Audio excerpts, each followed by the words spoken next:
Welcome back, everybody, and today we're going to continue on with Chapter 9, which deals with communication.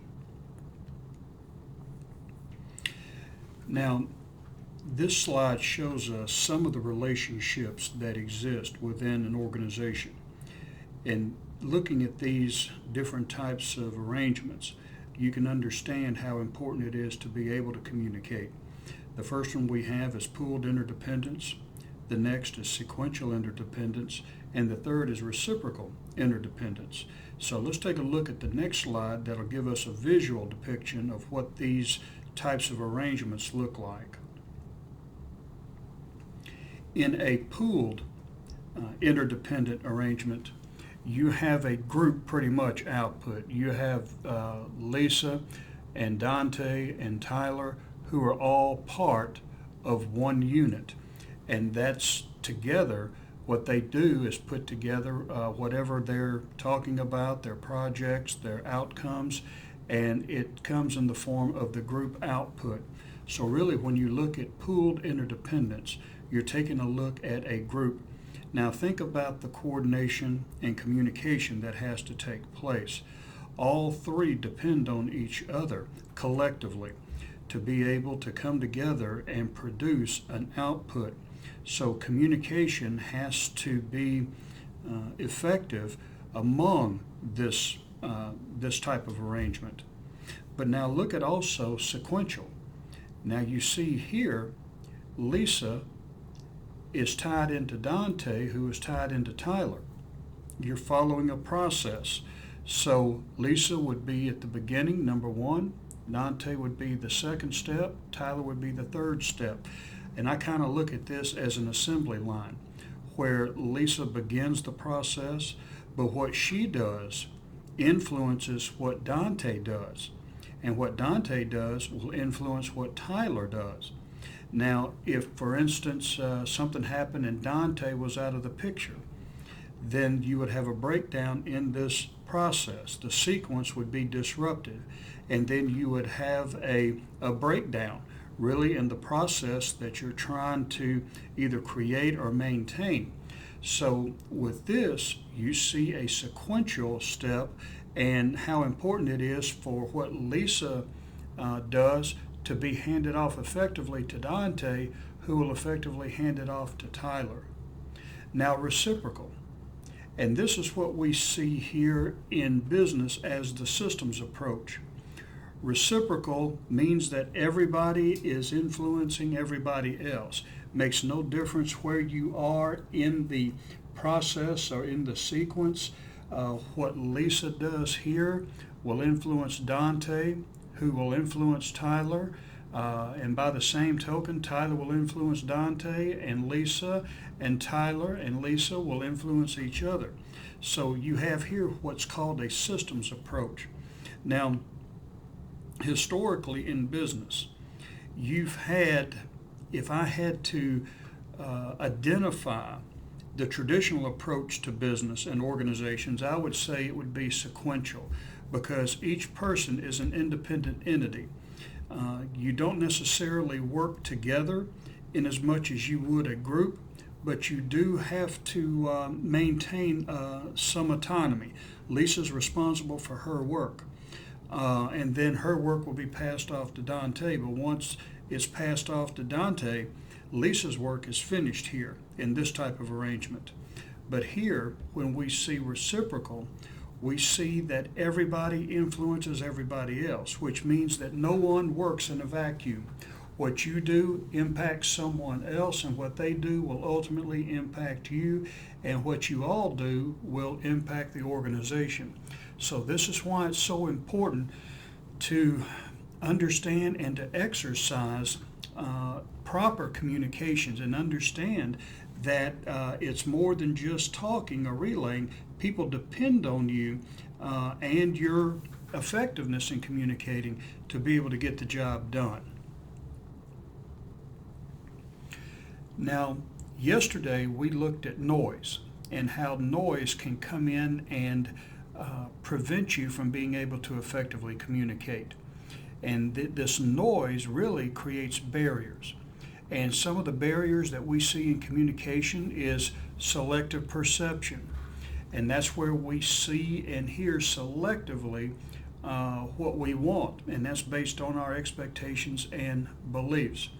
Uh, you might have been accused, or you might have accused someone else of just hearing what they want to hear. And that's selective perception. And it's really a mechanism that we study in psychology that says that the things that interest us, we're going to take in. If it doesn't interest us, we're going to filter it out. And that's what perception is. Misperception is the second barrier.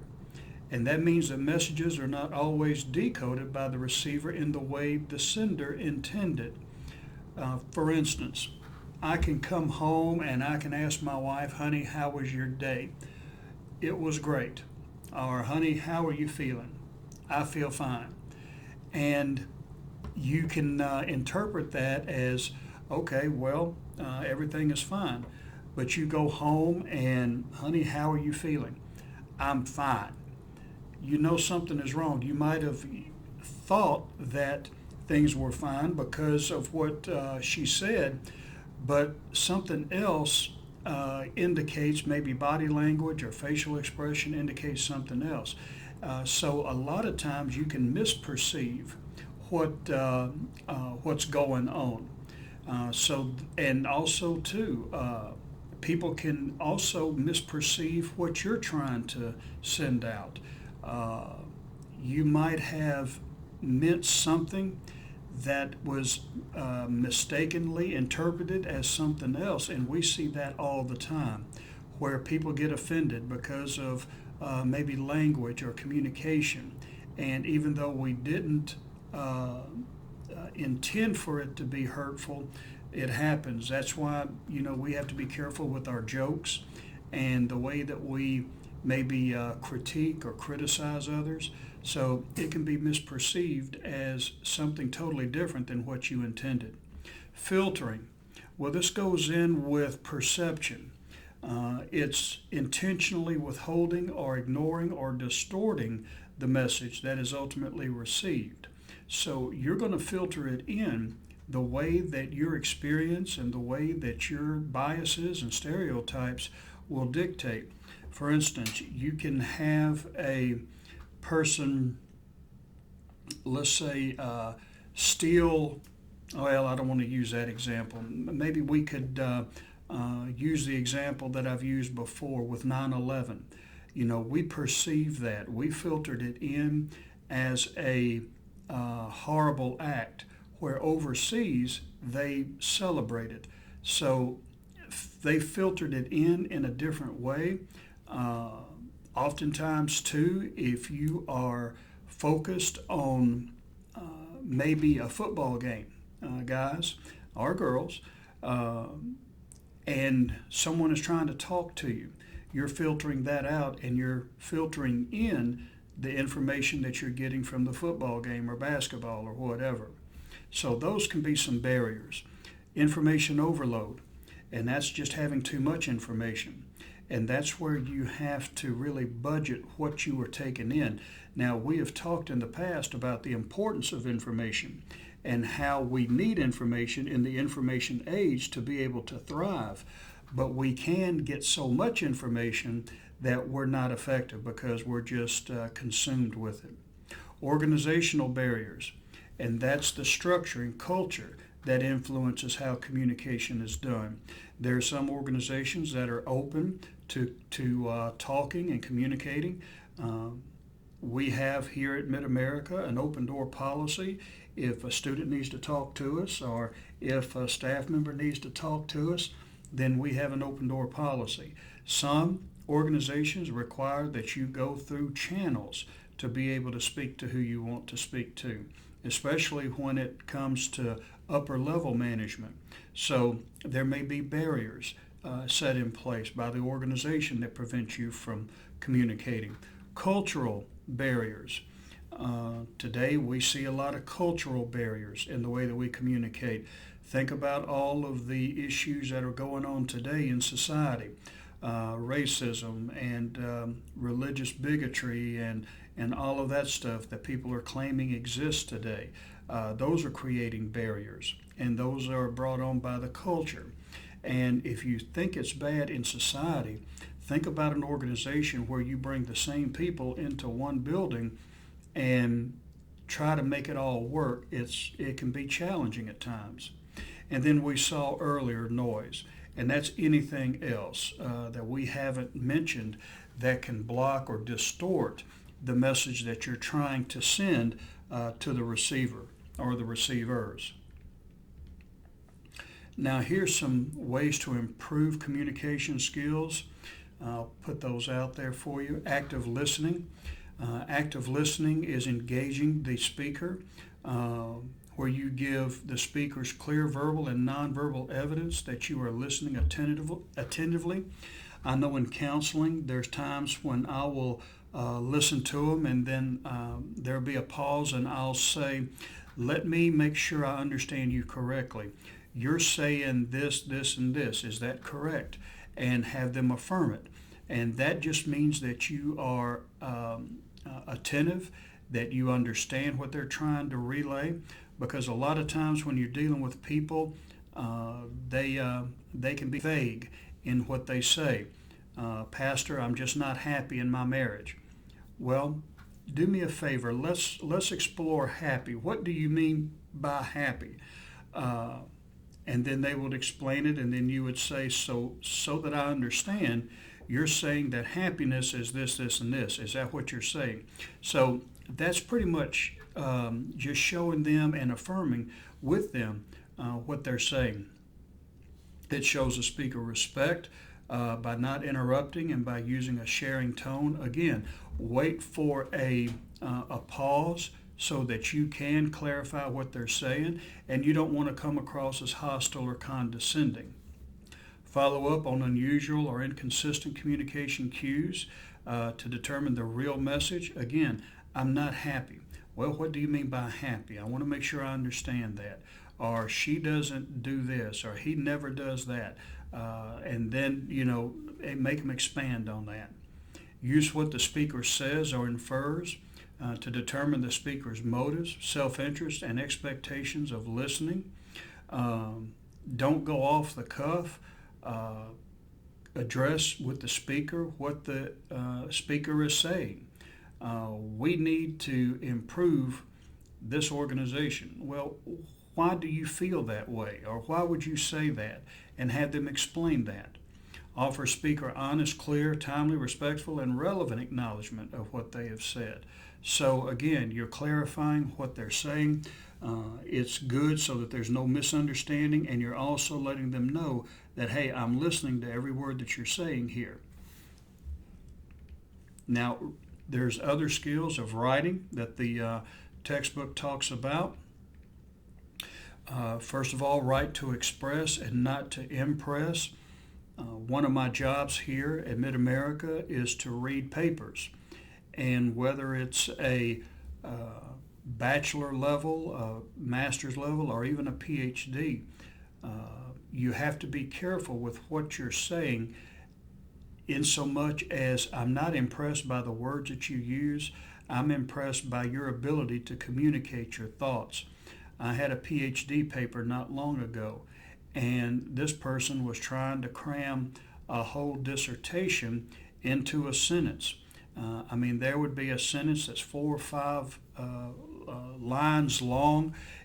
They were confusing. They were using words that you don't normally use.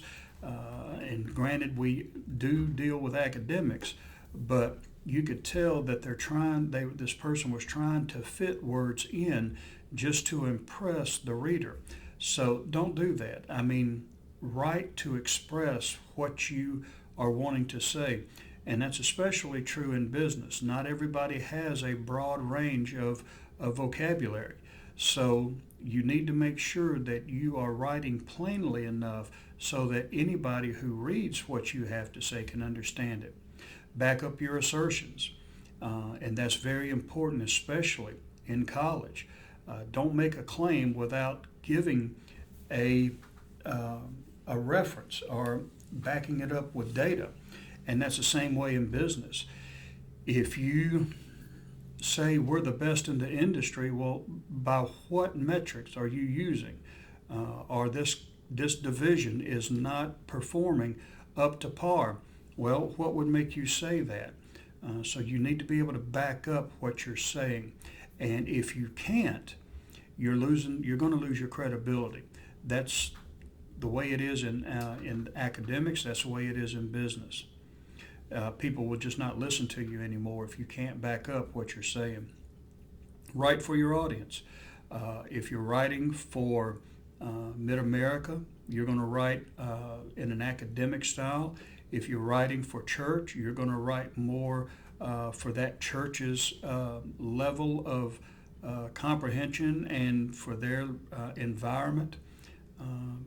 For business, you're going to do business writing. So write for your audience.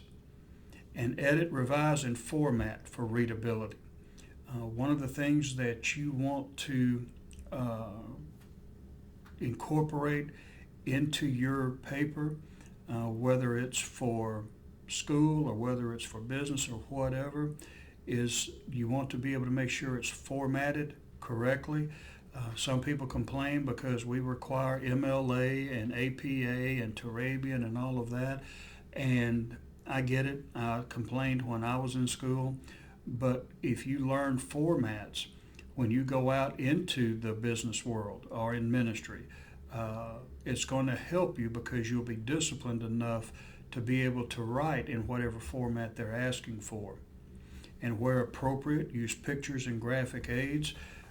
In school, I try to discourage anything that's non-essential, especially when it comes to papers that have a lot of icons on them or little pictures and stuff like that to try to impress the professor or make the paper look good. Listen, academic papers are boring. They're designed that way. They're academic papers. In business, you don't want to add a lot of distractions to your paper. You want to get to the point, and that's what we try to teach you here. Get to the point, say what you have to say, and then move on. And then avoid passive voice. The ball was hit. That's passive. Hit the ball. That's active. And that's what I see a lot of times as using passive voice. Always, always, always use active voice when you are writing. And if you're not sure if you're using active or passive, talk to your professor. And there are editors out there that can help you as well if you're in the business world. So use these resources. The one thing about communication is that people are going to judge you by the way that you communicate. If you cannot communicate effectively, you're going to lose your credibility. And this is something that I believe our schools have gotten away from.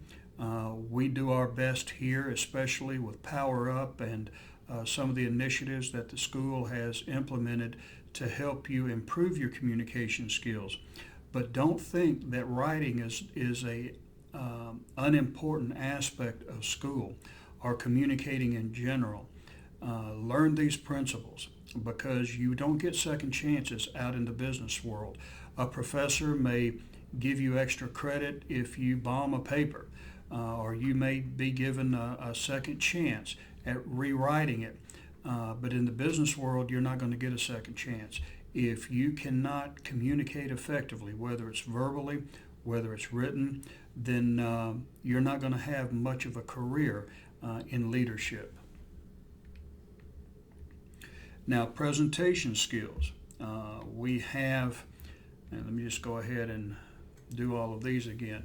Presentation skills, speak up and speak clearly. If your face is buried in a paper because you're reading it like a script, you're going to lose credibility right away because you don't know what you're talking about. Rehearse, rehearse, rehearse. Memorize as much as you can, especially the opening and the closing of the presentation. Show the audience that you feel comfortable with them. Some people are very nervous when they go into a presentation. Channel that nervousness, as you see here, into enthusiasm. Let that energy flow out, but let it flow in a way that the audience perceives you to be excited. Move freely and naturally without pacing. Normally, when I'm preaching, I'll go from one side of the church or the podium to the next, and then I'll stop. And then I'll look around and I'll vary the way that I walk. Look at your audience. Some people say look at their foreheads. I don't really take any stock in that. If it helps you, that's fine. But get used to looking at the audience. And just know that if you're going to be in leadership, whether it's ministry or whether it's in business, you are going to have to present. You're going to have to get in front of people. Minimize the use of notes. Use flashcards, but use them very sparingly. You should know the material before you get up. So oftentimes you can look at the PowerPoint if you're using that and be able to go off the PowerPoint. Use bullet points to keep you going. Watch the audience for signs of comprehension or misunderstanding. If they're looking around or if they're furrowed in their brows or forehead, they may not understand what you're saying. And there's different cues, and after a while, you'll pick up on those cues. I can tell when the church is into a sermon, and I can tell when some of them may be distracted or distant from it. So you try to do other things such as vary the volume of your voice and the rate of delivery. All of those things can help you engage your audience. And then end with a bang. Challenge them, encourage them, warn them. Whatever it is, you want to have a good conclusion that's going to keep their or get their attention. You want to get their attention at the beginning with something that's going to be dynamic, and then at the end you want to finish that way. Also, meeting skills. As you see here, have a good reason to meet. There are some people who meet and they've met for years, and the only reason why they meet is because they've just always met. That's not a good reason to meet. And when you do meet, have an agenda and send it out in advance so everyone knows what you're going to be covering. Be prepared before the meeting starts. Don't get in there and say, okay, well, who has something to say or who would like to start us off or whatever. Be prepared to go off that agenda. State a time frame at the beginning of the meeting and stick to it. Oftentimes meetings will go over, and sometimes you can't help it, but you need to stay within the time frame that you've allotted because people, their time is valuable. Require that participants come prepared to discuss the topics on the agenda, and there may be items of interest that you want to list so that they will know that this is what we're going to cover. Be prepared to discuss, and that's all you really need to tell them. Be prepared to discuss this, and this, and keep the participants focused on the agenda. There may be some who try to stray off the agenda and want to talk about something else or chase rabbits or whatever. Your job there is to control traffic or control the flow of communication and how it goes. It is your meeting, so you have to conduct it in a way that's going to bring order and get the job done. So these are just some of the recommendations that you can use to improve your communication skills, whether it's through verbal communication or writing or presentation or meeting. All of these, if you use them, will serve to make you a better communicator.